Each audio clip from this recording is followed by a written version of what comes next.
now that the industry is more mature, we're more willing to take on the risk of a small business for the price that's probably appropriate for the small business, in hopes that, for each carrier we can aggregate that business, or avoid being aggregated or syndicated back across to multiple syndicates, and it's much more cost effective.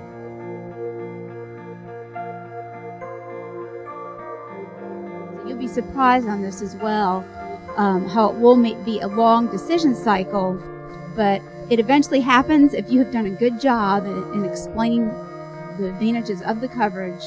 And once again, as Steve said, it's a buyer's market. It's very competitive.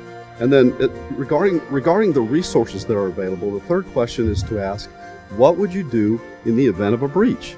And I have yet to see a small company answer that question. They look at you like, I'm just hoping it never happens. Well, the companies are now providing resources, which are way beyond just writing a check, to prevent breaches and to deal with the breach when it occurs. At the end of the day, you have the right to make the decision.